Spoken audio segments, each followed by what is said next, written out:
Hello मैं बच्चों, आपका विजय सर। इस वीडियो लेक्चर में क्लास 9th के गणित के अध्याय 15 प्रायिकता में आप सभी का स्वागत है।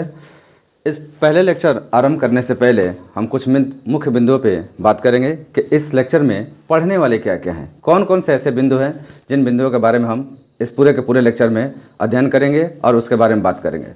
जैसे कि यहाँ पे देखिए देखा गया कि इस अध्याय में सर्वप्रथम हम पढ़ने वाले हैं कि प्रायिकता क्या है, प्रायिकता किसे कहते हैं और इसका परिचय का मतलब इसकी उत्पत्ति किस प्रकार से हुई। तो पहला पॉइंट हमारा है प्रायिकता परिचय। उसके बाद से हम ये देखेंगे कि प्रायिकता अगर हमने समझ लिया तब प्रायिकता समझने के बाद हमारे दैनिक जीवन में इसका उपयोग कहाँ कहाँ है, तो साथ में हमें देखेंगे कि प्रायिकता का दैनिक जीवन में उपयोग। अब इस प्रायिकता का दैनिक जीवन में उपयोग पढ़ते पढ़ते हमें कुछ छोटी छोटी बातों को भी और पढ़ना है। जैसे हमारी बात आती है अभिप्रयोग, ट्रायल क्या होता है, फिर बात आती है घटना, इवेंट किसे कहते हैं। ठीक है, तो क्या पढ़ना है सर? पहला पढ़ना है प्रायिकता, दूसरा पढ़ना है प्रायिकता का दैनिक जीवन में उपयोग, साथ में हमें कुछ और छोटी बातें अभिप्रयोग और घटनाएं। उसके बाद से प्रायिकता जो हमारी होती है वो मुख्य रूप से दो प्रकार की होती है। एक होता है आपका अनुभाविक प्रायिकता और एक होता है आपका सैद्धांतिक प्रायिकता। तो यहाँ पे हमें सबसे पहले हम चर्चा कर रहे हैं अनुभाविक प्रायिकता के बारे में। तो अनुभाविक प्रायिकता क्या होती है ये हम पढ़ेंगे, साथ में पढ़ेंगे प्रायिकता के गुण, और उसके बाद से इतनी सारी बातें पढ़ने के बाद हम प्रायिकता का प्रयोग कैसे कर सकें, जो चीज़ें हमने समझा उसका हम किस प्रकार से यूज कर सकते हैं, कैसे हम प्रयोग कर सकते हैं। तो इस बात को समझने के लिए हम यहाँ पे उदाहरण 1 और उदाहरण नंबर 2 का अध्ययन करेंगे। तो ये बात आप समझ गए किस अध्याय में पढ़ना क्या है। तो चलिए, अगर आप ये बात समझ गए हो तो हम आरंभ करते हैं पहला लेक्चर। और लेक्चर में सबसे पहले हम वही बात के बारे में बात कर रहे हैं जो हमारा चैप्टर का नाम है। चैप्टर नाम है हमारा प्रायिकता। वैसे तो यार प्रायिकता के बारे में बात करें तो प्रायिकता जो हमारी होती है इसको बहुत सिंपल सी भाषा हम समझते हैं कि सर लक बाई चांस, संभावनाओं के आधार पे वो सारी घटित होने वाली घटनाएं जो संभावनाओं के आधार पे होती है उसके बारे में हम यहाँ अध्ययन करते हैं। अगर मैं आप लोगों को बताऊं तो इस पूरे गणित की शाखा के अंतर्गत अगर कोई अध्याय सबसे आसान है, सबसे सिंपल है, तो वो होती है हमारी प्रायिकता। और उससे भी बच्चों मज़े की बात यह है कि यह गणितीय रूप जो प्रायिकता का है एक्चुअल में यहाँ पे हम इसको बहुत ठीक से ज़्यादा समझने की कोशिश करते हैं। और समझना कैसे है तो बड़ा आसान है, बड़ा सिंपल सा है। या एक पहला एक अध्याय ऐसा है कि जो खेलों खेलों में पढ़ा जाता है, ये खेल में पढ़ने वाली आपका अध्याय है। इसके लिए ये कोई ज़रूरी नहीं है कि स्पेशली बैठ के आप इसकी तैयारी करें, इसके लिए आप बेकायदे सूत्र लिखें, इसके बारे में बहुत सारे थ्योरेटिकल बातें समझें। नहीं नहीं नहीं, ऐसा कुछ नहीं है, बड़ा सिंपल है, बड़े मज़े की चीज़ है। तो इस अध्याय में हम देखते हैं कि प्रायिकता होती क्या है।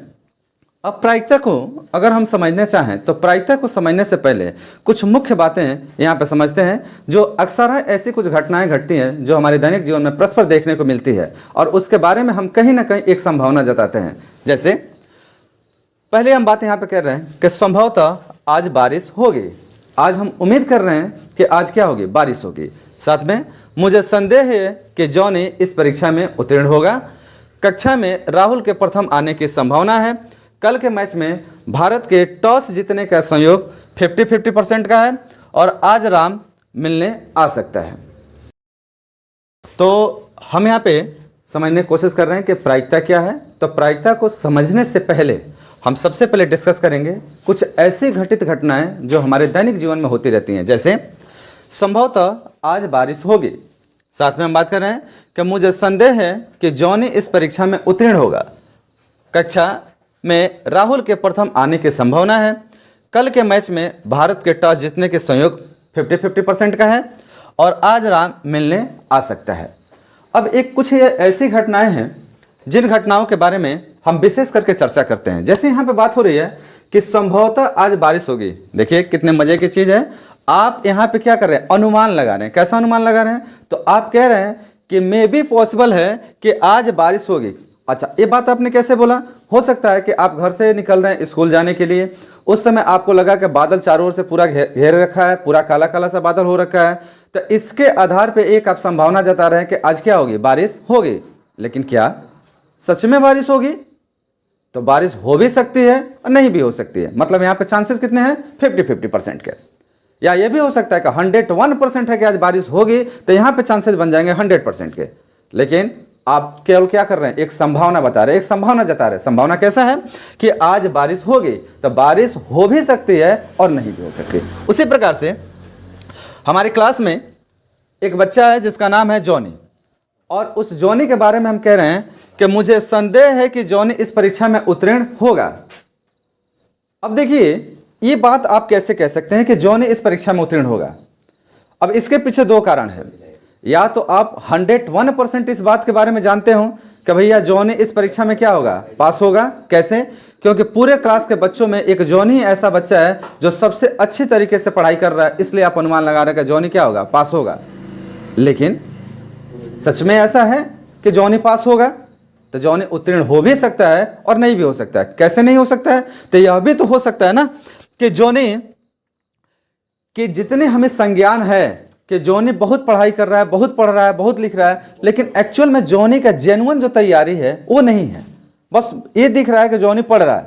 तो हो सकता है कि जॉनी पेपर जब देने जाए तो जॉनी पेपर में सही तरीके से प्रश्नों का उत्तर ना दे सके, इसके कारण जॉनी क्या हो सकता है, फेल भी हो सकता है। तो यहाँ पे घटनाएं जो हो रही हैं, इस घटनाओं में देखिए हमारी प्रकार एक जो है संभावना है, जो संदेह है वह यह है, हम संदेह कर रहे हैं। 100% क्लियर नहीं है कि जॉनी पास होगा, केवल क्या कर रहे हैं, संदेह कर रहे हैं।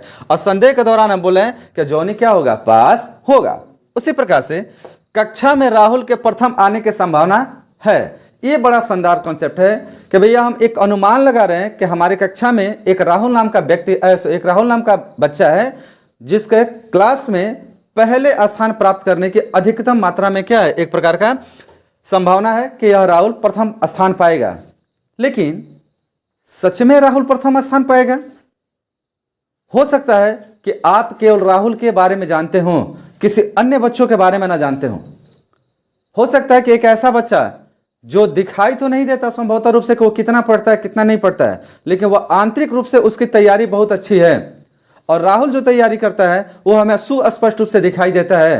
तो यहाँ हमें ऐसा लग रहा है कि राहुल क्या होगा, यह संभावना है कि राहुल इस क्लास में प्रथम स्थान प्राप्त करेगा, लेकिन यह जरूरी नहीं है। हो सकता है कि जो बच्चा जिसके बारे में हमें जानकारी नहीं है वो बच्चा राहुल से बेहतर तैयारी कर रहा हो, और जब राहुल पास करे या राहुल का जब एग्जाम पेपर का रिजल्ट आए उस वक्त पता चले कि राहुल पहले स्थान की जगह पे दूसरे या तीसरे स्थान पे आ रहा है। इससे यह हम कह सकते हैं कि यहाँ पे एक संभावना जताई जा रही है। तो संभावना कैसे सर? तो संभावना लगभग यहाँ भी 50-50% की है कि मे भी राहुल पहले स्थान पे आ सकता है और नहीं भी आ सकता है। साथ में यहाँ पे मैंने कहा कि मान लीजिए भारत और न्यूजीलैंड के बीच में एक क्रिकेट हो रहा है, और उस क्रिकेट में कल का एक मैच होने वाला है। तो मैच में रेफरी क्या करेगा, टॉस करेगा। तो टॉस के दौरान हमें उम्मीद जता रहे हैं, एक संयोग यहाँ पर देख रहे हैं कि एक संयोग बन रहा है कि कल के मैच में भारत टॉस जीतेगा, उसका संयोग कितने परसेंट का है, तो 50-50% का है। इसका क्या अर्थ है? इसका अर्थ है कि कल टॉस भारत जीत भी सकता है और नहीं भी जीत सकता है। समझ में आ रही है बच्चों? तो यहाँ पे आप ध्यान से समझें कि कल एक ऐसा संयोग है जिस संयोग में हम कह रहे हैं कि भारत की टॉस जीतने की जो उम्मीद है, जो संयोग है, वो कितने परसेंट के, 50-50% की। साथ में एक यहाँ पे बहुत शानदार एक कंसेप्ट है कि आज राम मिलने आ सकता है। क्या इसका अर्थ है सर? अगर मैं कहूँ कि आज राम मिलने आ सकता है, दैट मीन्स कि यह एक अनिश्चितता भरी हुई कथन है कि हो सकता है कि राम आज मिलने आए भी और ना भी आए, ये भी हो सकता है। लेकिन एक हम क्या कर रहे हैं, यहाँ पे एक अनिश्चित बात कह रहे हैं जिसकी कोई निश्चितता नहीं है। यह 100% संभव यह 100% पॉसिबल नहीं है कि राम आज हमसे मिलने आए ही आए, लेकिन हाँ कह जरूर रहे हैं कि आज राम मिलने आ सकता है। तो यह भी राम के मिलने आने का या नहीं आने का हम 50-50% चांस निकाल सकते हैं। कह सकते हैं कि राम आ भी सकता है और नहीं भी आ सकता है। अब इन सारी बातों को आधार बनाते हुए अगर हम इन छोटे छोटे उदाहरणों में कुछ बातें देखें, तो जैसे पहले में संभवतः आज बारिश होगी, तो इसमें एक वर्ड आ रहा है आपका, वह है संभवतः का। उसी प्रकार से मुझे संदेह है, क्या है भाई, संदेह है। क्या संदेह है आपको? तो आपको संदेह है कि जॉनी इस परीक्षा में उत्तीर्ण होगा, तो यहाँ पे एक शब्द आ रहा है संदेह। वैसे ही कक्षा में राहुल के प्रथम आने की संभावना है, तो यहाँ पे एक शब्द क्या आ रहा है, संभावना। वहां पे यहां बात करें कि कल के मैच में भारत के टॉस जीतने का संयोग कितने परसेंट का है, तो 50-50% का। यहां पे एक शब्द आ रहा है संयोग। उसी प्रकार से आज राम मिलने आ सकता है, तो इसमें एक शब्द आएगा जिसको हम कहते हैं अनिश्चितता। ठीक है ना, समझ में आ रहा है आपको। तो अगर इन उदाहरणों में देखा जाए तो कुछ ऐसे शब्द हैं जिन शब्दों के बारे में हमें जानना बहुत जरूरी है, जैसे संभवतः, संदेह, संभावना, संयोग और अनिश्चितता। हमने अभी बताया संभवतः के बारे में कि संभवतः मतलब इस सारे शब्दों का कहीं ना कहीं अर्थ एक ही होता है कि यहाँ पे एक पॉसिबिलिटी बन रही है, कितने की, तो 50-50% की। अब यहाँ देखें तो इन सारे उदाहरणों में यह सब सारे शब्दों पे अधिक मात्रा में क्या किया गया है, जोर दिया गया है। और इन्हीं शब्दों का अगर हम गणितीय निरूपण कर दें या गणितीय रूप में इसका मापन कर दें, जैसे कहा गया कि संभवतः आज बारिश होगी, तो संभवतः आज बारिश होगी, इसका अर्थ क्या हुआ सर, कि बारिश होने की जो चांस है वो 50-50% है। तो जो यहाँ पे संभावना जो हो रही है, जो संभवतः हम ले रहे हैं शब्द, इस शब्द का गणितीय रूप क्या है, तो वह है 50-50% का। तो जो हमारा इसका गणितीय मापन है 50%, या संदेह का जो यहाँ पे संदेह कर रहे हैं वो भी संदेह कितने परसेंट की है, तो 50-50% की है। यहाँ पे संभावना है, यहाँ पे संयोग है, ये सबकी मापन कितना है, 50-50% का है। तो जो संभव, तो संदेह, संभावना, संयोग, अनिश्चितता का गणितीय मापन अगर किया जाए तो यही हमारी क्या कहलाती है, प्रायिकता कहलाती है। तो अगर यहां से हमें प्रायिकता समझनी हो तो प्रायिकता को हम कैसे समझ सकते हैं, तो प्रायिकता को कहते हैं कि गणित की वह शाखा, ध्यान से सुनिएगा बच्चों, गणित की वह शाखा जिसके अंतर्गत संभवतः, संदेह, संभावना, संयोग, अनिश्चितता आदि का गणितीय मापन किया जाता है। क्या किया जाता है, गणितीय मापन किया जाता है। गणित के इस शाखा को हम क्या कहते हैं, प्रायिकता कहते हैं, प्रोबेबिलिटी कहते हैं। क्लियर है, समझ में आ रही है बात है आपको। तो एक बार मैं यहाँ पे इस बात को लिख देता हूं कि आपकी प्रायिकता होती क्या है। तो प्रायिकता के बारे में अगर लिखा जाए तो यहाँ कह सकता हूं मैं कि प्रायिकता क्या है, तो मैंने कहा कि गणित की वह शाखा जिसके अंतर्गत संदेह, संभावना, संभवतः, संयोग तथा अनिश्चितताओं का गणितीय मापन किया जाए। क्या किया जाए भाई, गणितीय मापन किया जाए। तो गणित की इस शाखा को क्या बोलते हैं, हम प्रायिकता बोलते हैं। समझ में आ रही है बच्चा। तो मेरे ख्याल से आपको ये बात समझ में आ गई होगी। तो आप एक बार इसे ध्यान से देख लें कि हम इसमें क्या कर रहे हैं। सबसे पहले हम इस अध्याय में बताएं आपको कि प्रायिकता का परिचय, प्रायिकता का दैनिक जीवन में उपयोग, अभिप्रयोग, घटना, अनुभाविक प्रायिकता, प्रायिकता का गुण, साथ में उदाहरण 1 और 2।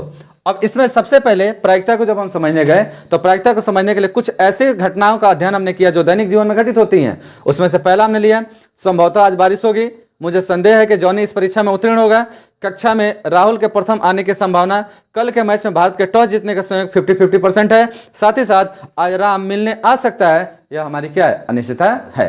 तो इतनी बात समझने के बाद से अब हम बात करते हैं कि प्रायिकता क्या होती है। ठीक है ना बच्चों, तो चलिए यहाँ पे लिखते हैं प्रायिकता की परिभाषा। प्रायिकता क्या होती है, थोड़ा इसके बारे में समझते हैं। हाँ, तो जैसे मैंने बताया कि यहाँ पे संभवतः, संदेह, संभावना, संयोग और अनिश्चितता के आधार पे हम प्रायिकता को परिभाषित करते हैं। और प्रायिकता की परिभाषा में हमने बताया था अभी कि प्रायिकता है क्या एक्चुअल में। तो मैंने कहा कि गणित की वह शाखा जिसके अंतर्गत संभवतः, संदेह, संभावना, संयोग, अनिश्चितता आदि का गणितीय मापन करते हैं या संख्यात्मक मापन करते हैं। यही बात यहाँ पे लिखा गया है कि प्रायिकता है क्या, तो गणित की वह शाखा जिसके अंतर्गत संभावना, संदेह, संयोग, अनिश्चितता आदि का संख्यात्मक रूप से मापन या गणितीय रूप से मापन किया जा सके, गणित की उस शाखा को क्या कहते हैं, प्रायिकता कहते हैं या प्रायिकता कहलाता है। अब यहाँ पे ये जो शब्द है प्रायिकता, इसका बहुत महत्व है कि भाई ये प्रायिकता आया कहाँ से, किस प्रकार से आया। थोड़ा इसके बारे में हम यहाँ पे बात करते हैं कि प्रायिकता के बारे में हम कैसे बोल सकते हैं, किस प्रकार से समझ सकते हैं कि प्रायिकता शब्द आई कहाँ से। तो देखो बड़ा मजेदार कंसेप्ट है।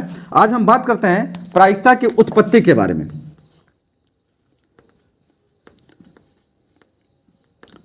और ये कंसेप्ट बहुत ही शानदार है, बहुत इंटरेस्टिंग है कि कैसे आप समझेंगे कि प्रायिकता शब्द की उत्पत्ति कैसे हुई। यार देखो ये जो कहानी है ये बड़ी ज़बरदस्त है। यहाँ पे एक ऐसा आपका स्टोरी है कि जिस स्टोरी के माध्यम से हम इसको समझने की कोशिश करेंगे कि प्रायिकता की उत्पत्ति कैसे हुई। चलिए हम चलते हैं कुछ पुराने समय में। हम बात कर रहे हैं 18वीं सदी की। 18वीं सदी में अगर आपको बात किया जाए तो उस समय में राजा महाराजाएं बहुत हुआ करते थे। साथ ही साथ उस समय कुछ ऐसी आपकी समुदाय थी जो समुदाय बहुत धनी मनी थी, कुछ रिच थे, और इसी में कुछ ऐसे थे कि जो बहुत गरीब तबके के लोग हुआ करते थे। तो उस समय के 18वीं सदी में एक प्रचलन हुआ करता था, वो था जुआ खेलने की। अधिकांशतः जो अमीर व्यक्ति हुआ करते थे वो जुआ बड़ा खेलते थे, उनको जुआ खेलने में बड़ा मजा आता था। कारण क्या था भाई? क्योंकि जुआ ही उस समय का एक ऐसा भाग था जिसमें बहुत कम लगा के बहुत अधिक मात्रा में जीता जा सकता था। लेकिन उस जुए के एक बहुत बड़ा दुष्परिणाम भी था कि कोई जीतता था तो कोई क्या होता था, कंगाल भी हो जाता था, एकदम गरीब भी हो जाता था। तो इसमें क्या हुआ कि एक बार की बात है कि बहुत सारे जुआड़ी जुआ खेल रहे थे। जुआ खेलने के दौरान वो बार बार क्या हो रहे थे, मैच को हार जा रहे थे।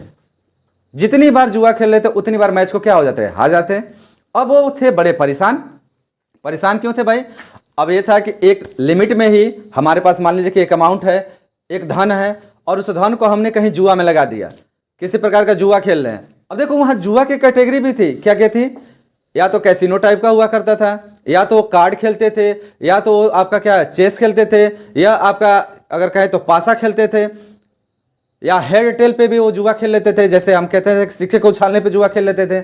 तो वहाँ पे जुआ खेलने की बड़ी सारी क्राइटेरिया थी। तो क्राइटेरियो के आधार पे जब ये जुआएं खेलते थे बार बार, तो ये अक्सरहा उसमें कुछ ऐसे जुआड़ी थे जो अपने मैच को बार बार हार जाते थे, अपने धन को बार बार हार जाते थे। अब इससे उनको बड़ी समस्या होने लगी। क्यों समस्या हुई भाई? क्योंकि वह अमीरी से गरीबी के रूप में धीरे धीरे क्या हो रहे थे, परिवर्तित हो रहे थे। अब ये इनके लिए बहुत बड़ी एक समस्या बन गया। अब इनके लिए एक बहुत बड़ी समस्या बन गया। इस समस्या का निदान प्राप्त करने के लिए उन्होंने अपने समुदाय में बहुत सारी चर्चाएं की कि आखिर इससे कैसे निपटा जाए, किस तरीके से हम ऐसा क्या करें कि जिसके वजह से हम इस चीज़ से निपट पाएँ। तो उन्हें एक बात समझ में आई कि क्यों नहीं हम अपनी बातों को, अपने जो ये भी समस्याएं हैं, इन समस्याओं को किसी के सामने रखा जाए।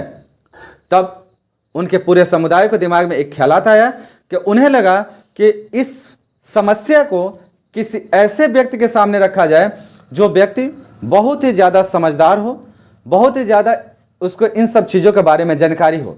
और तब इन्हें याद आया उस समय के सबसे सुप्रसिद्ध गणितज्ञ जैसे पास्कल जी और साथ में गैलीलियो साहब। तो पास्कल और गैलीलियो का इन्हें ध्यान आया, और फिर ये पूरा का पूरा समुदाय, ये वो समुदाय है जुआड़ियों का भाई, जो मैच हार रहे थे, ये सबका नहीं है, ये केवल उनका है जो मैच क्या हो जा रहे थे, हार जा रहे थे। अब ये जुआड़ी अपने समुदाय का मतलब होता है कि ये जितने जुआड़ी जो हार रहे थे वो एक साथ इकट्ठा होकर जब कहीं गए तो उनको हम एक समुदाय का शब्द का प्रयोग कर रहे हैं। तो ये सब के सब जुआड़ी कहाँ गए? तो ये गए पास्कल और गैलीलियो साहब के साथ सामने। वहां जाने के बाद से ये अपनी सारी बातें, अपनी सारी समस्या इन दोनों गणितज्ञों के सामने रखे, और ये गणितज्ञ बहुत शांत चित्त मन से इनकी बातों को क्या कर रहे थे, सुन रहे थे। सुनने के पश्चात इन्हें लगा यार ये बात तो बिल्कुल सही है, ये तो एक समस्या है। समस्या को इन्होंने बहुत ठीक से समझा, बहुत गहनता से लिया, और इन्होंने उन्हें कह दिया ठीक है आप जाइए, हम इसके बारे में कुछ करते हैं। फिर इन दोनों व्यक्ति ने, जो हमारे दोनों गणितज्ञ थे उस समय के, ये दोनों गणितज्ञ ने इस पे बहुत सारा अध्ययन किया, और इस अध्ययन के दौरान वो केवल एक ही चीज़ करना चाह रहे थे कि हम ऐसा क्या करें जिसके वजह से ये जितने भी जुआड़ी हैं या आने वाले भविष्य में जो भी लोग जुआ खेलें, अगर उसका प्रयोग कर सकें तो प्रयोग करने के उपरांत वह अधिक मात्रा में मैचों को क्या कर सके, जीत सके।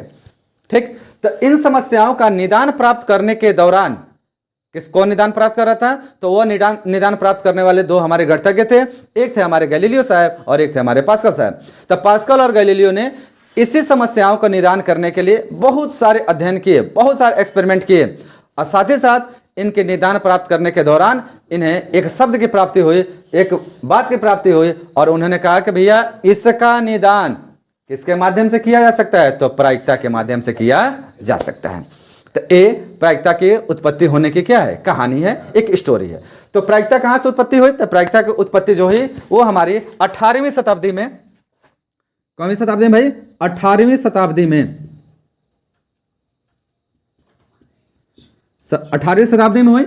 और इसके शोधकर्ता थे, शोधकर्ता नहीं कह सकते, इनके खोजकर्ता थे या इनके बारे में जो बात करने वाले थे वो हमारे सुप्रसिद्ध गणितज्ञ थे, गणितज्ञ कौन कौन से थे सर? तो एक थे पास्कल और साथ में कौन थे? गैलीलियो। पास्कल और गैलीलियो। तो पास्कल और गैलीलियो इन समस्याओं का निदान प्राप्त करने के दौरान ही किसकी उत्पत्ति की? प्रायिकता की उत्पत्ति की। और इन्होंने कहा कि भाई प्रायिकता के ही माध्यम से हम क्या कर सकते हैं? किसी भी प्रकार के ये संभवतः, संदेह, संभावना, संयोग या अनिश्चितताओं भरी घटनाओं का हम क्या कर सकते हैं? अध्ययन कर सकते हैं। साथ ही साथ ये जो जुआड़ियों की समस्या थी, इन जुआड़ियों की समस्याओं का क्या कर सकते हैं? निदान कर सकते हैं। तो आया बच्चों समझ में आपको? तो यहाँ पे प्रायिकता क्या होता है, दैनिक जीवन में इसका किस प्रकार से अध्ययन किया जाता है, साथ ही साथ हम इसकी उत्पत्ति क्या थी, हम इसके उत्पत्ति के बारे में समझ गए। अब बात आती है कि ठीक है सर, हम प्रायिकता तो समझ गए, लेकिन प्रायिकता का प्रयोग कहाँ होता है? हमारे दैनिक जीवन में, डेली रूटीन में प्रायिकता का प्रयोग कहाँ होता है? कहाँ पे हम देख सकते हैं प्रायिकता को? तो चलिए अब बात करते हैं प्रायिकता के बारे में। प्रायिकता का हम कहाँ पे प्रयोग कर सकते हैं, किस प्रकार से प्रयोग कर सकते हैं, हम इसके बारे में बात कर रहे हैं। तो ठीक है, आप ये बात समझ गए कि प्रायिकता की उत्पत्ति कैसे हुई। अब हम बात करते हैं कि दैनिक जीवन में प्रायिकता का उपयोग कहाँ कहाँ होता है। तो यहाँ देखिए, ये बड़ा इंटरेस्टिंग टॉपिक है, बड़ा शानदार है। और यहाँ पे हम बात करते हैं कि प्रायिकता का दैनिक जीवन में उपयोग। प्रायिकता का व्यापक प्रयोग आजकल भौतिक विज्ञान, वाणिज्य, जैविक विज्ञान, आयुर्विज्ञान, मौसम का पूर्वानुमान आदि क्षेत्रों में प्रचुर मात्रा में होता है। यहाँ पे इस प्रायिकता का अगर प्रयोग किया जाए या इसको समझने की कोशिश किया जाए तो भैया इसका बहुत ज़्यादा आज का प्रयोग भौतिकी विज्ञान में होता है। क्योंकि भौतिकी में भी क्या होती है, बहुत सारी चीज़ें पहले माननी पड़ती है, उसके बाद उसका निष्कर्ष निकाला जाता है। उसी प्रकार से वाणिज्य में, उसी प्रकार से जैविक विज्ञान में, उसी प्रकार से आयुर्विज्ञान में। साथ ही साथ आजकल तो सबसे अधिक आप देखते होंगे कि मौसम का पूर्वानुमान। कैसे भाई? आजकल आपके मोबाइल पे या किसी भी प्रकार के ऑनलाइन सिस्टम के माध्यम से आजकल आपको पहले ही पता चल जाता है कि किस दिन को बारिश होगी, कितना % बारिश होगी, और उसके अनुमान के आधार पे आप कल्पना भी कर लेते हैं कि आज 50% बारिश की संभावना है। हो सकता है कि पूरे 24 घंटे के अंतर्गत में कहीं ना कहीं आज बारिश होगी। तो ये जो संभावना है ये कहाँ से उत्पत्ति होती है? तो ये हमारी उत्पत्ति होती है प्रायिकता से। ठीक है, तो हमने यहाँ पे देखा कि प्रायिकता का दैनिक जीवन में उपयोग किस प्रकार से होता है और किन किन क्षेत्रों में होता है। ठीक है ना? तो मेरे ख्याल से बच्चे आपको ये बात समझ में आ गई होगी। अब प्रायिकता तथा प्रायिकता के दैनिक जीवन के प्रयोग को समझते हुए आगे कुछ हमारे पास छोटे छोटे बिंदु हैं, छोटे छोटे पॉइंट है जिसके बारे में हमें समझना है। जिसमें सबसे पहला हमारा जो पॉइंट आता है वो है आपका अभिप्रयोग के बारे में। अभिप्रयोग क्या होता है? तो पहले समझेंगे अभिप्रयोग क्या होता है और फिर समझेंगे कि घटना क्या होती है। ठीक है ना? तो चलिए, अभी हमने देखा कि प्रायिकता का दैनिक जीवन में उपयोग किस प्रकार से है, और कहा मैंने कि इनके दैनिक जीवन में उपयोग समझने के साथ साथ कुछ हम छोटे छोटे कथनों के बारे में भी समझेंगे। जैसे इसमें सबसे पहला हमारा आता है अभिप्रयोग। ट्रायल क्या होता है? ये सारे छोटे छोटे जो कीवर्ड है ये इतने महत्वपूर्ण है इस अध्याय को समझने के लिए कि अगर आप इसको ठीक से समझते हैं तो समझ जाइएगा कि यह अध्याय खेलों खेलों में ही समाप्त हो जाएगा, इतना मजेदार है। तो बात करते हैं कि अभिप्रयोग के बारे में। अभिप्रयोग क्या है सर? तो कह रहे हैं कि एक क्रिया, क्या कहा जा रहा है आपसे कि एक क्रिया जिससे एक या एक से अधिक परिणाम प्राप्त होते हैं अभिप्रयोग कहलाते हैं। क्या इसका अर्थ है कि एक क्रिया, क्रिया का मतलब क्या हुआ? जैसे मान लो कि मैंने कहा कि आप टास उड़ाओ, आपने जैसे ही टास उड़ाया, टास मतलब सिक्का को उछाला, तो सिक्का के उछालने में कुछ तो परिणाम आएंगे भाई। क्या आएंगे? या तो हेड आएगा या तो क्या आएगा? टेल आएगा।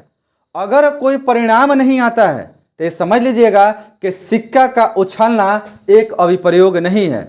इसका अर्थ क्या हुआ कि अभिप्रयोग होने के लिए ये बहुत जरूरी है कि कोई ना कोई परिणाम जरूर आए। तो हम कह रहे हैं कि एक क्रिया जिससे एक या एक से अधिक परिणाम आते हों, कोई ऐसा क्रिया किया जा रहा है, कोई ऐसा एक प्रकार का कोई एक्सपेरिमेंट किया जा रहा है, सिक्का उछाला जा रहा है या पासा फेंका जा रहा है, तो इनमें एक या एक से अधिक परिणाम आते हों तो फिर हम उसे क्या कहते हैं? अभिप्रयोग कहते हैं। जैसे सिक्के के उछालना, सिक्के के उछालने से क्या मिलेगा सर आपको? तो या तो हेड मिलेगा या तो क्या मिलेगा? टेल मिलेगा। उसी प्रकार पासे का फेंकना, पासे के फेंकने से क्या होगा? तो पासे के फेंकने से अगर आपको समझ में आ रहा हो पासा क्या मतलब, लूडो के बारे में बात कर, लूडो की गोटी के बारे में बात कर रहे हैं, तो उसमें जो बड़ी वाली गोटी होती है आपने उसमें देखा होगा उसके 6 फलक होते हैं। पहले फलक में 1 2 3 4 5 6 ऐसे क्रमानुसार करके लिखा गया होता है। अब जब आप पासा फेंकेंगे तो पासा फेंकने से क्या होगा सर? तो पासा फेंकने से 1 से लेके 6 तक के बीच में किसी भी संख्या का आने का या किसी भी नंबर आने का अधिक चांसेज होती है। तो देखिए ऐसा नहीं हो सकता कि आपने पासा फेंका और कोई नंबर आया ही नहीं, या कोई व्यक्ति कह रहा है कि पासा फेंकने से 8 नंबर आने की संभावना है। अरे भैया पासे में 8 होते ही नहीं, 8 आएंगे कहां से? इसका मतलब है कि अगर वो कह रहा है कि 8 आने की संभावना है तो फिर ये अभिप्रयोग नहीं है। अभिप्रयोग क्या है? तो अभिप्रयोग 1 से 6 के बीच में आने की जो संभावना है उसके कारण हमारा क्या होता है? अभिप्रयोग होता है। देखिए कितनी मजेदार चीज है भैया, यही पासे की कहानी है कि क्या हो गया था? महाभारत हो गया था। समझ में आ रहा है? तो ये पासा इतना जबरदस्त है, ना पासा फेंका गया होता ना महाभारत हुआ होता। तो ये पासे की ही कहानी है। पासा एक प्रकार क्या है? जुआ है। ठीक है, तो ये हमने समझा अभिप्रयोग क्या होता है। अभिप्रयोग को सिंपल भाषा में समझो कि एक क्रिया जिससे एक या एक से अधिक परिणाम प्राप्त होते हैं मतलब कोई काम किया गया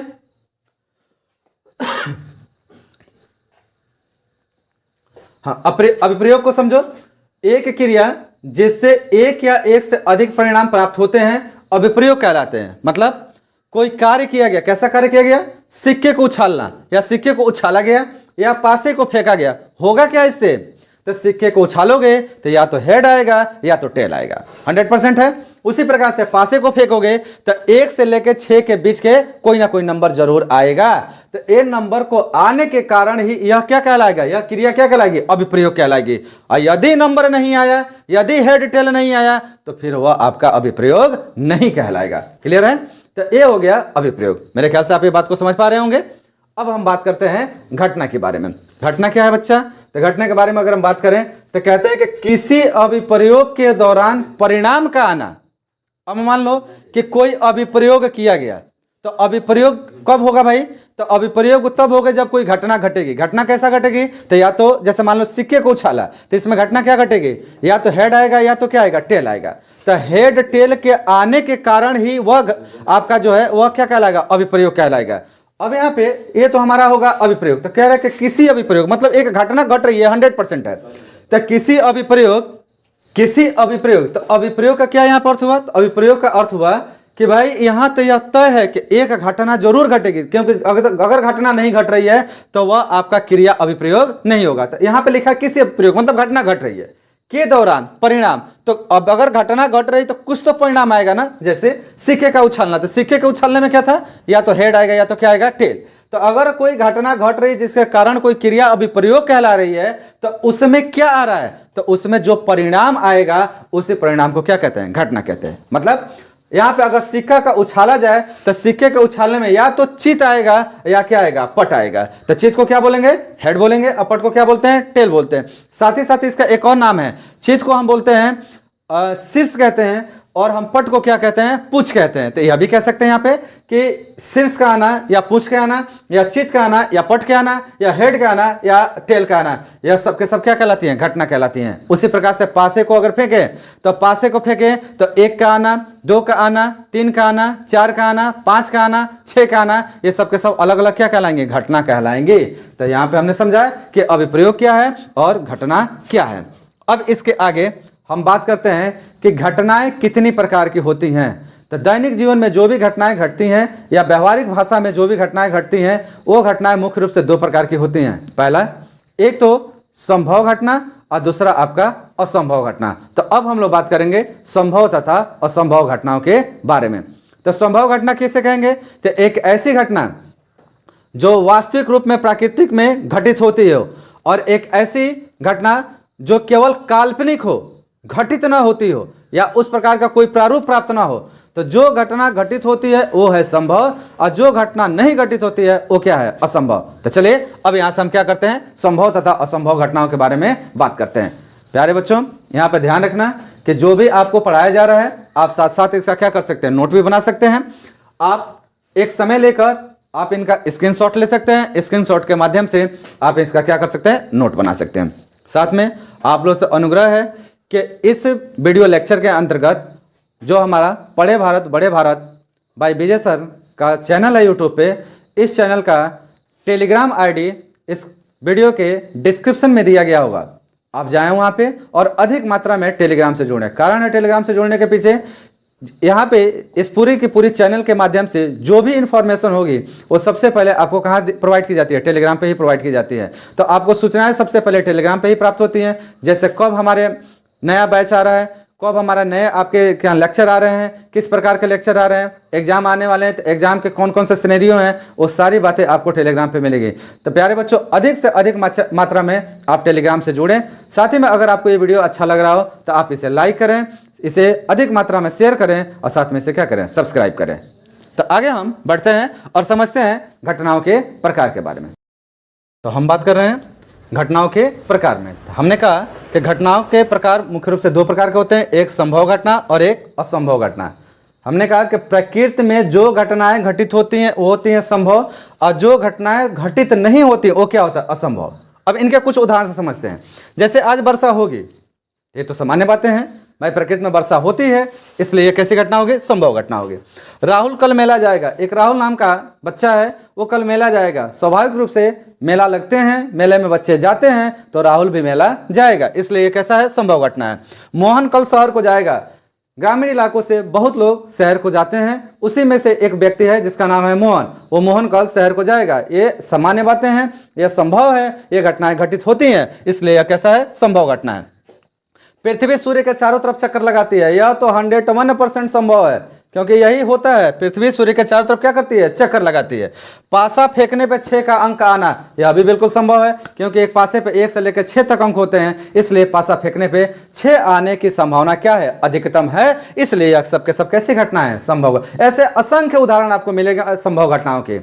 अब साथ में अगर हम बात करें असंभव घटना कौन सी होती है, तो भैया जो घटना नहीं घटित होती। जैसे देखिए, एक महाशय कह रहे हैं कि सूर्य पश्चिम में निकलता है, सच में सूर्य पश्चिम में निकलता है? अरे भैया, ये तो कमेंट की बात है, लोग तो कमेंट टोन कसते हैं किसी पे। क्या बात है कि आज तो लग रहा है कि सूर्य पश्चिम से निकल गया है, ये तो टोनिंग की बात है। भाई ऐसा नहीं होता है, सूर्य पश्चिम से नहीं निकलता है, सूर्य कहाँ से निकलता है, पूरब से निकलता है। तो यह कैसी घटना हो गई, असंभव घटना हो गई। उसी प्रकार से एक चींटी की लंबाई 3 मीटर है, भैया हम पुरातन काल में चले गए, लग रहा है बहुत पीछे चले गए। क्या चींटी 3 मीटर लंबी है, 3 मीटर समझते हो कितना होता है, ये तो बहुत ज्यादा हो गया।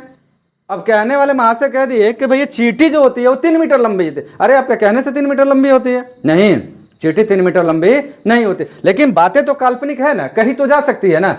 प्रेजेंट टाइम में ऐसा पॉसिबल नहीं है, हो सकता है कि कभी होता हो, तो कभी होने वाली चीजें यहाँ पे नहीं है। हम क्या करते हैं, प्रेजेंटिंग की बात करते हैं, करंट टाइम की बात करते हैं। यहाँ पे सर कोई भी चींटी 3 मीटर लंबी नहीं होती, इसलिए यह कैसी घटना है, असंभव घटना है। एक महाशय आए, ये तो कुछ अधिक ही जानकार थे, ये कह रहे हैं फेंके गए पासे में 8 का आना है।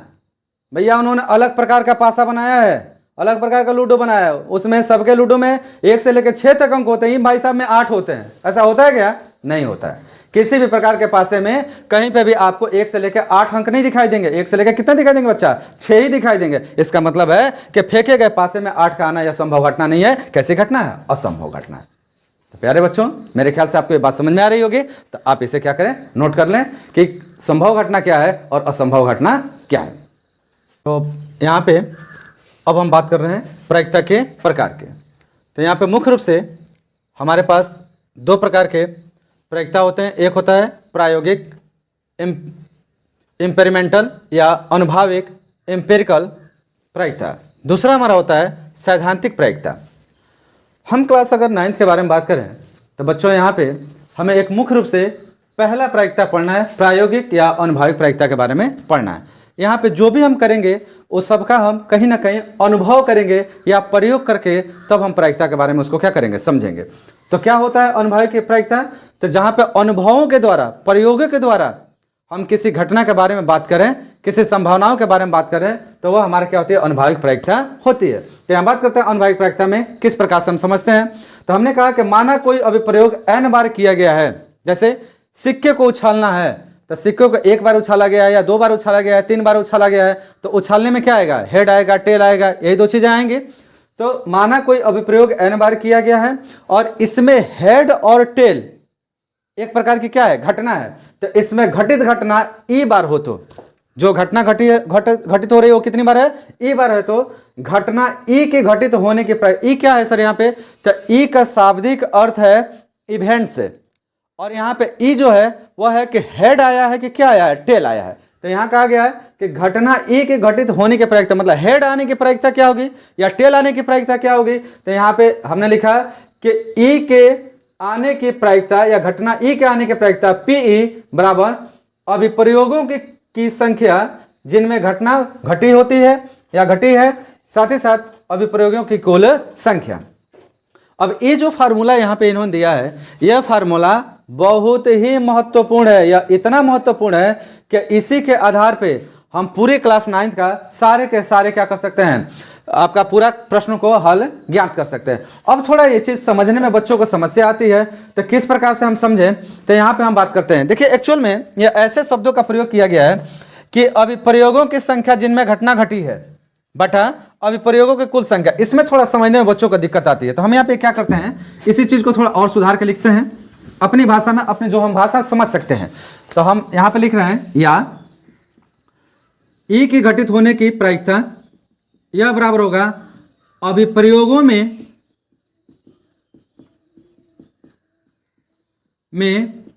घटित घटना की संख्या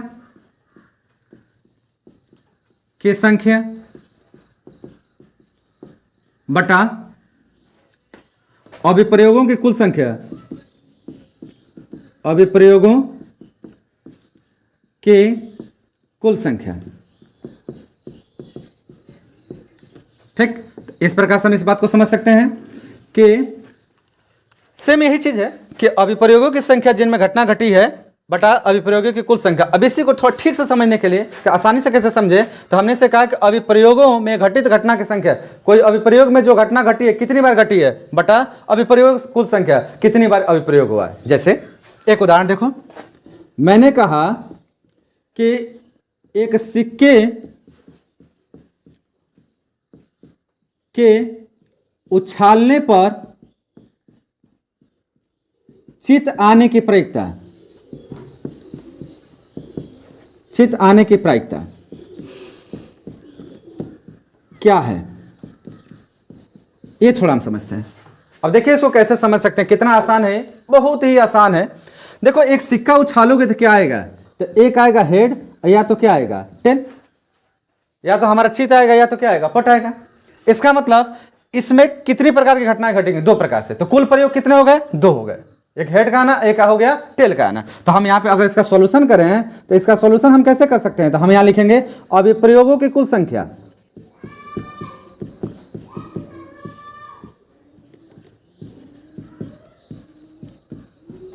अभिप्रयोगों की कुल संख्या। तो अभिप्रयोगों की कुल संख्या कितनी हो गई, वो हो गई हमारी दो। साथ में इसमें घटना कौन से आपको घटित करानी है, तो वह हेड की। तो आप लिखें कि चित आना, चित आना, चित कितनी बार आ रहा है, एक बार। तो हम लिखेंगे इसलिए चित आने की प्रायिकता, चित आने की प्रायिकता हमने लिखा पी और चित के लिए हमने लिख दिया हेड। तो हेड आने की प्रायिकता यह बराबर हो जाएगा अभिप्रयोगों के अंदर घटना कितनी बार घटी, तो एक बार। तो एक बटा कुल अभिप्रयोग की संख्या कितनी है, तो दो। तो यह हमारा आ गया हेड आने की प्रायिकता 1/2। ये हमारा क्या हो गया आंसर। आगे बात समझ में, तो देखिए कितना आसान है। तो इसी के माध्यम से हम बड़ी आसानी से क्या कर सकते हैं, हम प्रायिकताओं का अध्ययन कर सकते हैं और प्रायिकता के बारे में समझ सकते हैं। तो क्या करिए, एक छोटा सा आप इसका स्क्रीनशॉट ले लीजिए, फिर आगे बात करते हैं हम। तो हमने समझा कि ई घटित होने की प्रायिकता अभिप्रयोगों में घटित घटना की संख्या बटा अभिप्रयोगों की कुल संख्या, और उसके आधार पर एक छोटा सा हमने क्या देखा, यहाँ पे उदाहरण देखा जिसमें हमने समझा कि चित आने की प्रायिकता क्या है। तो चित आने की प्रायिकता हमारी कितनी होगी, 1/2 होगी। अब यहाँ पे हम समझेंगे प्रायिकता के कुछ गुणधर्मों के बारे में, कुछ ऐसी प्रॉपर्टी के बारे में समझेंगे कि जो प्रायिकता को प्रदर्शित करती है, प्रायिकता के बारे में समझाती है। जैसे प्रत्येक घटनाओं की प्रायिकता 0 और 1 के बीच में पाई जाती है, जिसमें 0 और 1 भी क्या होते हैं, सम्मिलित होते हैं। ध्यान रखिएगा, एक क्या कहा जाए, कोई भी घटना अगर निकाली जाए, किसी प्रकार की घटना की प्रायिकता निकाली जाए, तो उसकी प्रायिकता का मान या तो न्यूनतम 0 हो सकता है या तो अधिकतम कितना हो सकता है 1, या इन बिटवीन हो सकता है 0 और 1 के बीच में। फॉर एग्जाम्पल जैसे यहाँ देखो, आपने 1/2 निकाला है, तो चित आने की प्रायिकता आपका है 1/2। तो 1/2 में अगर आप ध्यान से समझे तो 2 से अगर 1 में भाग देंगे तो कितना आएगा? 0.5 आएगा। 0.5 का मान हमारा कहां पाया जाएगा? तो 0.5 का मान हमारा 0 और 1 के बीच में पाया जाएगा। तो यही बात कही जा रही है कि प्रत्येक घटनाओं की प्रायिकता 0 और 1 के बीच में, जहां 0 और 1 क्या होते हैं? सम्मिलित होते हैं।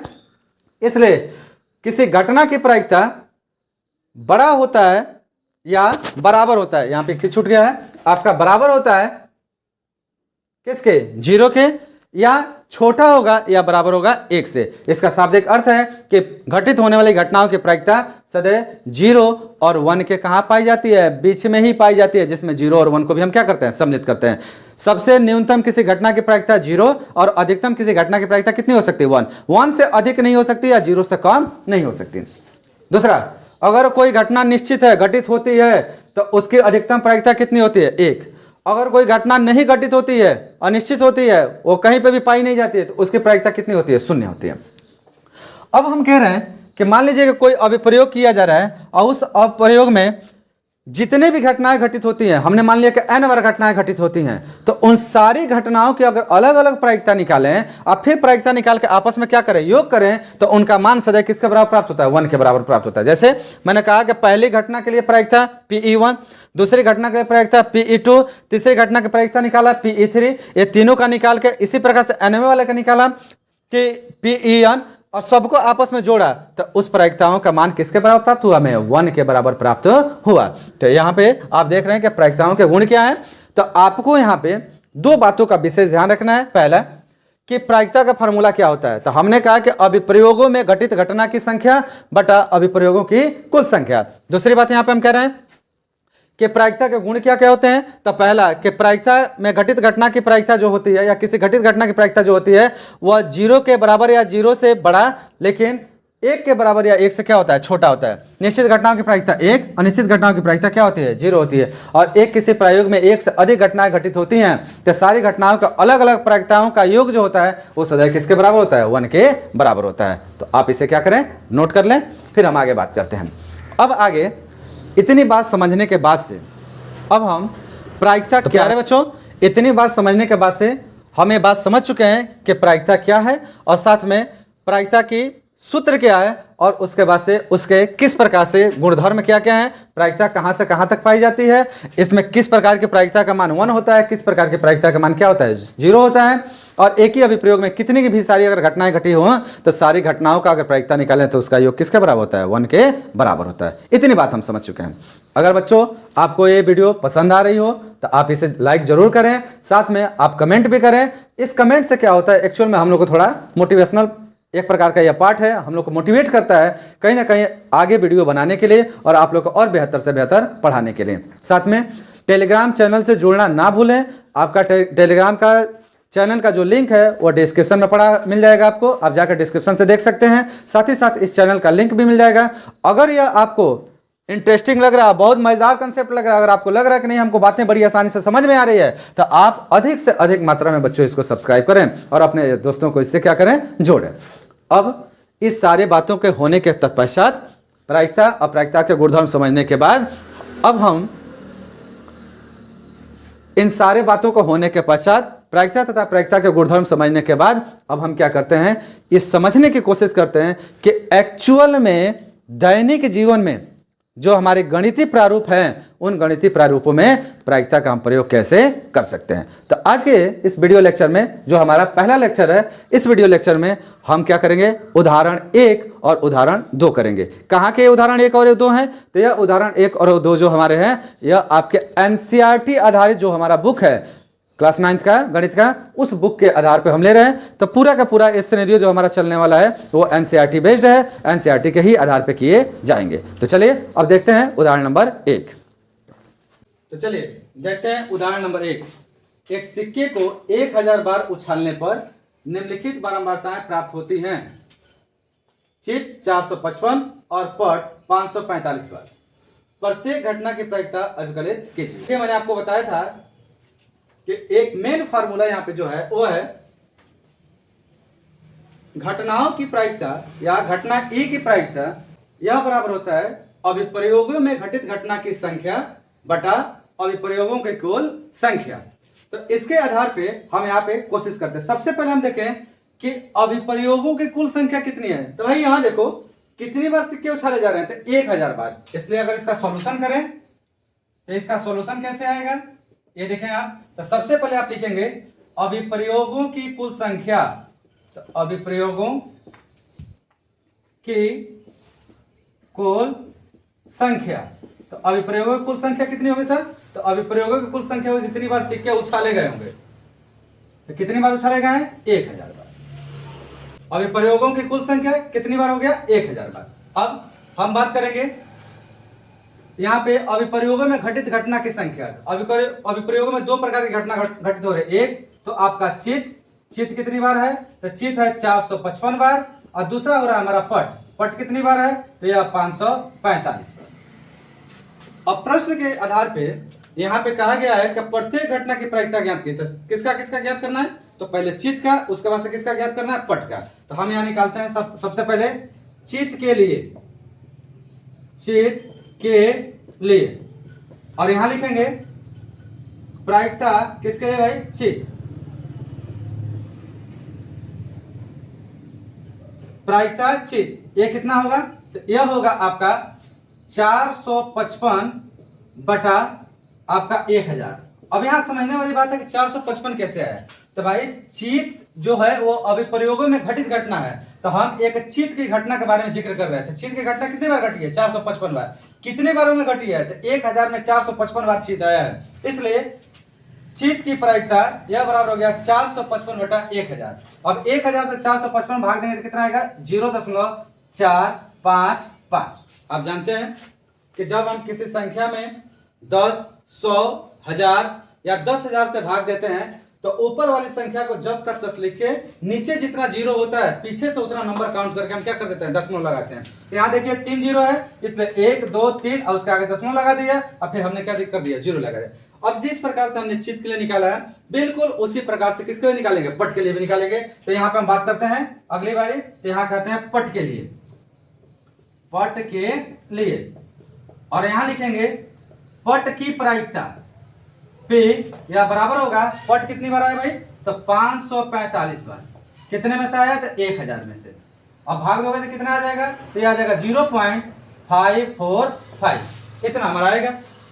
तो यहाँ पे देखें पट की प्रायिकता कितनी निकल के आ गई? तो वो आ गई 0.545, और चित की प्रायिकता कितनी आ गई? तो 0.455। एक्चुअल में यही हमारी आंसर है, इस प्रश्न का यही आंसर है। लेकिन अब मैंने आपको बताया था कि किसी अभिप्रयोगों में घटित होने वाली घटनाओं के कुल प्रायिकताओं का योग जो होता है वो किसके बराबर होता है? 1 के बराबर होता है। तो क्या जो हमने प्रायिकता निकाली वह प्रायिकता का मान अगर आपस में जोड़े जाएं तो क्या यह भी 1 के बराबर होंगे क्या? तो इसके लिए हम यहाँ क्या कर सकते हैं? जांच कर सकते हैं। क्या कर सकते हैं सर? जांच। कैसे जांच करेंगे? तो जांच करने के लिए हम कहेंगे कि चित की प्रायिकता प्लस दूसरा कौन सा है आपका? तो दूसरा है पट। तो पट की प्रायिकता ये दोनों का मान किसके बराबर आना चाहिए? 1 के बराबर आना चाहिए। तो देखिए चित की प्रायिकता कितनी है आपका? तो 0.455 प्लस पट की कितनी है? तो 0.545। अब जोड़िए आपस में, 5 मिलकर कितना हो गया? 10 का कितना हो गया? 0 1। ये रहा आपका 4 और 5 9 9 1 10 का फिर कितना हो गया? 0 1 5 4 9 और 9 1 कितना हो गया? 10 का 0 1 0 1 1 और 1 में फिर 0 जोड़ो कितना हो जाएगा? 1। पॉइंट कितना स्थान पर लगेगा? तो 1 2 3, तो 1 2 3 यहाँ पे लग जाएगा। इसका मतलब है कि चित की प्रायिकता और पट की प्रायिकता ये एक अभिप्रयोग के अंतर्गत दो घटनाएं हैं, और दोनों घटनाओं के प्रायिकताओं का योग किसके बराबर आ रहा है? 1 के बराबर आ रहा है।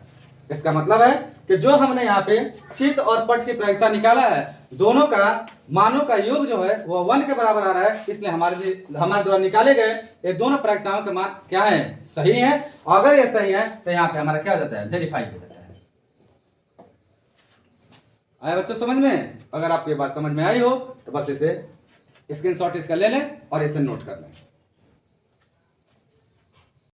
तो मेरे ख्याल से आपको पहला उदाहरण बहुत ढंग से समझ में आया होगा।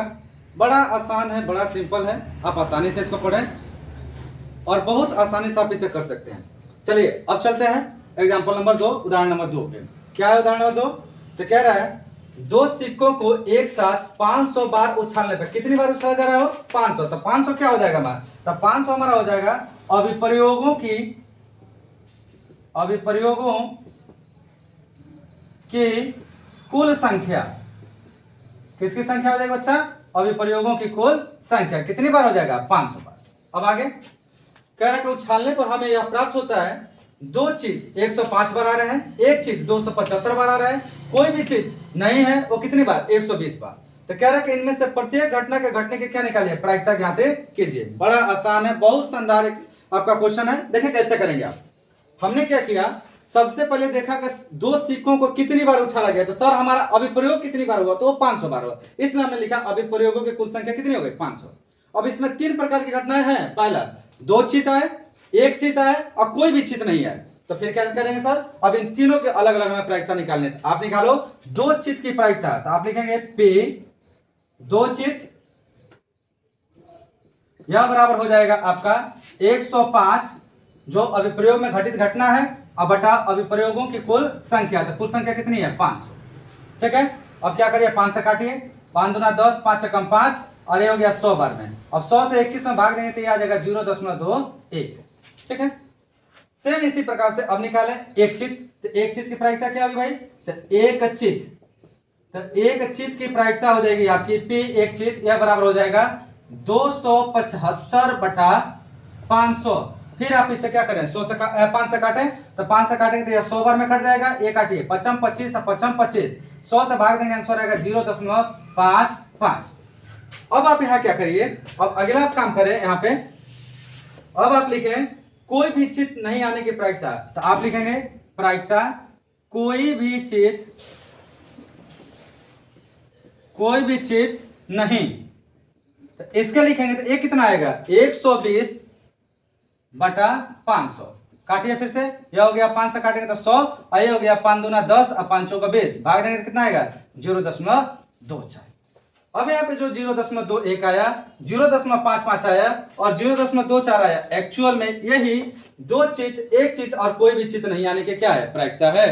लेकिन क्या सच में जो हमने लगाया वो सही है कि नहीं सही है? तो इसकी क्या कर सकते हैं? जांच कर सकते हैं। जांच में क्या कहता है कि एक अभिप्रयोगों में जितनी भी घटनाएं घटी हैं उन प्रत्येक घटनाओं का जो मान होगा वह उनका योग सदैव किसके बराबर होता है बच्चा? 1 के बराबर होता है। तो यही जांच आप कर सकते हैं। कैसे करेंगे? तो जांच में जांच करें और जांच में आप लिखें पहला प्रायिकता किसकी भाई? दो चित आने की। तो दो चित की प्रायिकता प्लस एक चित आने की प्रायिकता है। एक चित प्लस एक भी चित ना आए तो प्रायिकता में लिखेंगे आप, यहां ले लीजिए कोई भी चित नहीं, कोई भी चित नहीं। इसके लिए लिखेंगे, अब इसका सबका मान रखिए। देखिए क्या 1 के बराबर आता है? ये है 0.21 प्लस ये क्या है? 0.55 प्लस ये कितना है? 0.24। अब जोड़ोगे देखोगे आ रहा है क्या?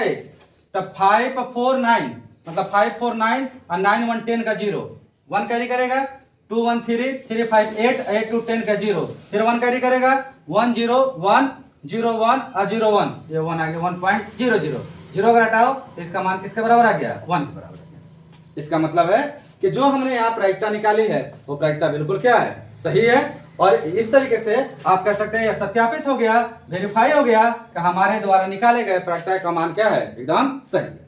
तो प्यारे बच्चों, मुझे लग रहा है कि यह आपका बहुत ही आसान अध्याय का ये सारे प्रश्न है और ये अध्याय भी अपने आप में बहुत आसान है, बड़ा इंटरेस्टिंग है, बड़ा मजे में आप इसको आराम से क्या कर सकते हैं। तो उम्मीद करता हूँ कि आपको ये बात समझ में आई होगी। अगर किसी प्रकार की कोई इशू हो, किसी प्रकार का कोई समस्या हो तो आप कमेंट बॉक्स में से क्या कर सकते हैं? नोट में छोड़ सकते हैं, जिसको हम लोग आगे क्या करें? समझ के जल्द से जल्द आपको जवाब दे सकें। तो ये तो रहा बच्चा कि आपका उदाहरण नंबर 1 और उदाहरण नंबर 2। तो क्लास 9 के चैप्टर नंबर 15 प्रायिकता का 15.1 का उदाहरण 1 और उदाहरण 2 आपने यहाँ पे समझा। अब आप क्या एक काम करें, कुछ ना करें, यहाँ पे सिंपल सा एक स्क्रीनशॉट लें और स्क्रीनशॉट करके इसे क्या कर लें? नोट कर लें। तो मेरे ख्याल से हो गया होगा। अब आगे बात करते हैं। अब यहाँ पे जो अगला हमारा लेक्चर आने वाला है वो लेक्चर आगे के उदाहरणों से संबंधित है और वो उदाहरण हमारा 3 से लेके आगे के जितने भी उदाहरण है वो और साथ में प्रश्नावली की तरफ करके एक एक लेक्चर में बढ़ते जाएंगे। तो आशा करता हूँ कि सारा वीडियो आपको बहुत ठीक से समझ में आएगा, बहुत अच्छे से आप समझ पा रहे होंगे। साथ में अगर किसी प्रकार का कोई इशू है तो आप हमारा कांटेक्ट नंबर है 7408358008 पे आप मैसेज कर सकते हैं या टेलीफोनिक भी आप बात कर सकते हैं अगर किसी प्रकार का इशू है तो। साथ ही साथ इस चैनल का जो लिंक है बड़े भारत भाई विजय सर का जो लिंक है वो यूट्यूब वाला वो आपको मिल जाएगा डिस्क्रिप्शन में। साथ में टेलीग्राम से जुड़ना ना भूलें, क्योंकि आने वाले समय में जो भी पीडीएफ और जो भी इंफॉर्मेशन आपको पहुंचाई जाएगी उस सब का सब टेलीग्राम पे दिया जाएगा। तो जितने अधिक से अधिक मात्रा में हो आप टेलीग्राम से जुड़े। और अगर आपको वीडियोस पसंद आ रही है, ये चीज़ें आपको अच्छे से समझ में आ रही है तो अधिक से अधिक दोस्तों को इससे जोड़े, सब्सक्राइब करें, लाइक करें और साथ में क्या करें, शेयर करें। तो इसी के साथ आशा करता हूं कि आपको समझ में आया होगा। धन्यवाद और मिलते हैं अगले लेक्चर में।